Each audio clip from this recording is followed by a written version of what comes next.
Hello, कसे आहात सगळे? मज्जेत आहात ना? मज्जेतच राहाल अशी आशा करते.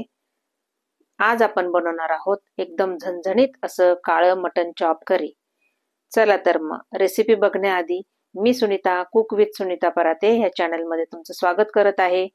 चला, माझे व्हिडिओ जर तुम्हाला पाहायला आवडत असतील तर माझ्या व्हिडिओला सबस्क्राईब करा, लाईक करा, शेअर करायला विसरू नका व कमेंट करा. आणि हा व्हिडिओ पाहिल्यानंतर एकदा अशाच प्रकारे तुम्ही हे झणझणीत काळं मटण तयार करा. मला कमेंट करा कसं वाटलं ते. चला तर मग रेसिपीला सुरुवात करूया. इथे मी पाऊण किलो मस्तपैकी मटण घेतलेलं आहे. ते स्वच्छ धुवून घेतलेलं आहे. सगळे चॉप्स घेतलेले आहे. त्याच्यामध्ये कलेजी वगैरे आहे, टिल्ली आहे. आता हे स्वच्छ धुवून घेतलेलं आहे मी. आता यामध्ये आपल्याला अद्रक लसूणची पेस्ट टाकून घ्यायची आहे. तिखट टाकायचं आहे. त्याच्यानंतर हळद टाकायची आहे, धनेपूड टाकायचं आहे. एकदम छान असं व्यवस्थित मस्त आणि स्वादानुसार नमक टाकून घ्यायचं आहे. आता हे सगळं मिश्रण आपल्याला एकदम मस्त एकजीव करायचं आहे.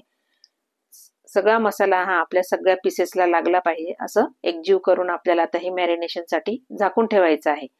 आता इथे आपल्याला मटन करीला लागणारा जो मसाला आहे तो तयार करायचा आहे. इथे मी सगळे खडे मसाले घेतलेले आहेत. धने घेतलेले आहे, जिरं घेतलंय, 6 जिरं घेतलेलं आहे, लवंग, काळी मिरी, त्याच्यानंतर स्टार फूल, मसाला वेलची घेतलेली आहे आणि दगडफूल घेतलेले आहे, तेजपान घेतलेलं आहे बघा.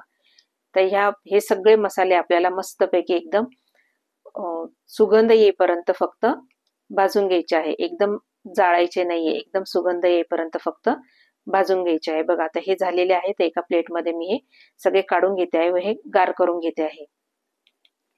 त्यानंतर आपल्याला त्याच पॅनमध्ये 1 इंच अद्रकाचे तुकडे करून घ्यायचे आहे व ते छान असे मस्त फ्राय करून घ्यायचे आहे तेलामध्ये. आता आपण इथे काही लसणाच्या पाकळ्या घेणार आहेत. 10-12 पाकळ्या घेतलेल्या आहेत. त्या देखील आपल्याला परतवून घ्यायच्या आहे. इथे 4-5 मी हिरव्या मिरच्या घेतलेल्या आहेत. त्या देखील आपल्याला या तेलामध्ये परतवून घ्यायच्या आहे व अद्रक, लसूण आणि हिरव्या मिरच्या परतवून घ्यायच्या आहेत बघा. आता ह्या परतवून झालेल्या आहेत. आता आपण ह्या एका प्लेटमध्ये काढून ठेवूया. तोपर्यंत आपला जो खडा मसाला आपण परतवून ठेवलेला होता, भाजून ठेवलेला होता, तो आपल्याला गार करून आता मिक्सरमध्ये ग्राइंड करून घ्यायचा आहे. तर तिथे मी मिक्सरच्या भांड्यामध्ये हा सगळा मसाला काढून घेते आहे व तो ग्राइंड करून घेते आहे. बघा असा सगळं काढून घेतला. आता ग्राइंड करून घ्यायचा आहे आपल्याला. आता यामध्ये मी खोबरं देखील मी भाजून ठेवलेलं आहे.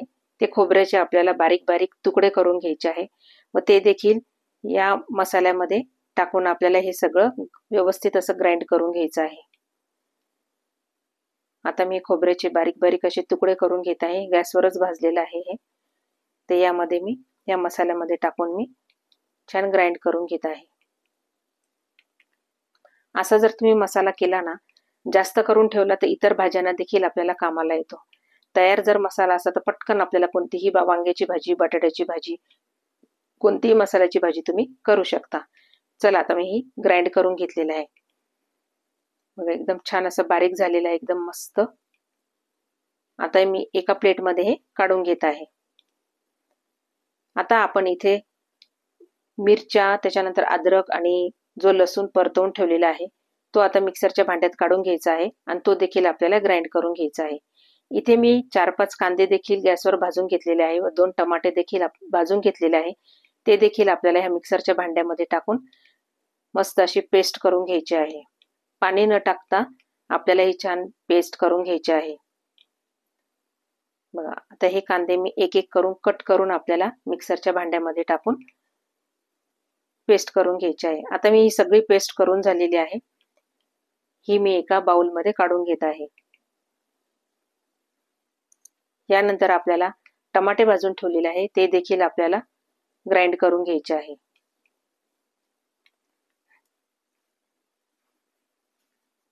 बघा आता मस्तपैकी ही झालेली आहे.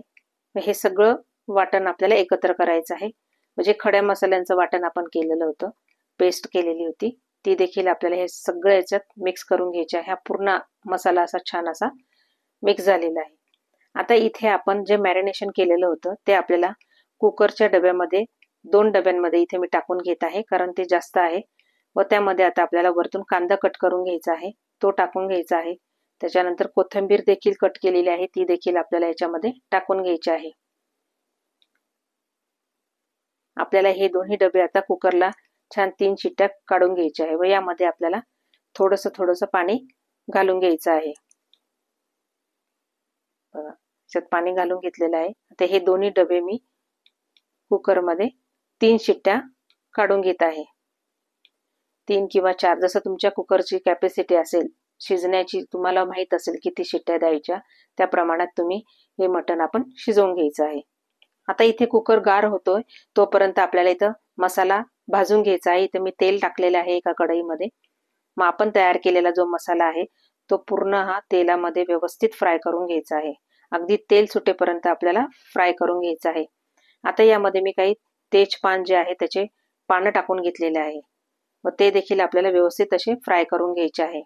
बघा, वाफ काढून घेतल्यानंतर आता आपल्या याच्यामध्ये बघा किती छान असं तेल सुटलेलं आहे आणि मसाल्याला कलर देखील किती सुंदर आलेला आहे. आता यामध्ये काही पावडरी मसाले टाकून घ्यायचे आहे.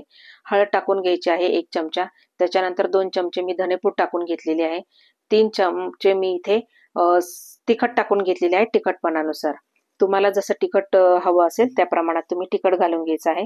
त्यानंतर मी इथे 1 चमचा काश्मीरी लाल मिरची देखील टाकून घेतलेली आहे. आता आपल्याला हा मसाला व्यवस्थित असा भाजून घ्यायचा आहे. यामध्ये मी आपले पावडरी मसाले जळू नये म्हणून मी छान असं गरम पाणी करून घेतलेलं आहे व ते टाकलेलं आहे. मसाला व्यवस्थित असा भाजून घ्यायचा आहे.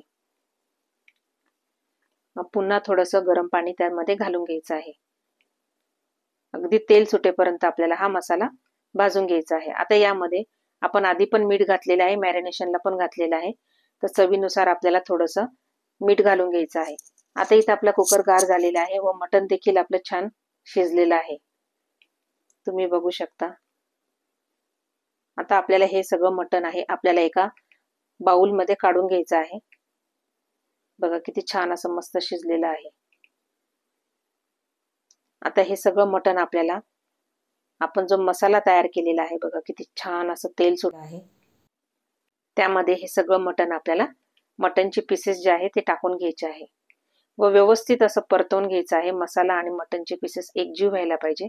त्यानंतर आपल्याला छान वाफ काढून घ्यायची आहे. बघा 5-1 मिनिटं वाफ काढून घ्यायची आहे म्हणजे मसाला आणि मटण एकजीव होतील. आता यामध्ये जे सूप निघालेलं आहे ते थोडं करून आपल्याला या मटणात टाकायचं आहे व तुम्हाला जसा रस्सा पाहिजे असेल, जशी करी पाहिजे असेल त्या प्रमाणात तुम्हाला इथे टाकायचं आहे. जर सूप कमी पडत असेल तर मग थोडंसं वेगळं पाणी गरम करून यामध्ये टाकायचं आहे, जेणेकरून आपल्या रस्स्याला एकदम छान अशी तवंग पण येईल आणि कलर पण एकदम सुंदर येईल. बघा आता एक छान वाफ काढून घ्यायची आहे. आता इथे आपलं मटण एकदम तयार झालेलं आहे. एकदम झणझणीत मटण करी, एकदम काळं मटण असं तयार झालेलं आहे. इथे आपण सर्व करूया. आता इथे मी भाकरी सोबत सर्व केलेलं आहे. तुम्ही पोळी सोबत, भातासोबत देखील तुम्ही हे खाऊ शकता. इथे मी टमाट्यांचे काही स्लाइस घेतलेले आहे, कांदा घेतलेला आहे आणि लिंबू घेतलेला आहे. वाह, काय छान बेत आहे. इतकं सुंदर आणि इतकं मस्त झालेलं आहे. वास पण एकदम छान सुटलेला आहे. एकदम छान. एकदा नक्की करून बघा, तुम्हाला नक्की आवडेल. या पद्धतीने केल्यानंतर मला नक्की सांगा, नक्की कमेंट करा. चला तर मग करून बघा. धन्यवाद.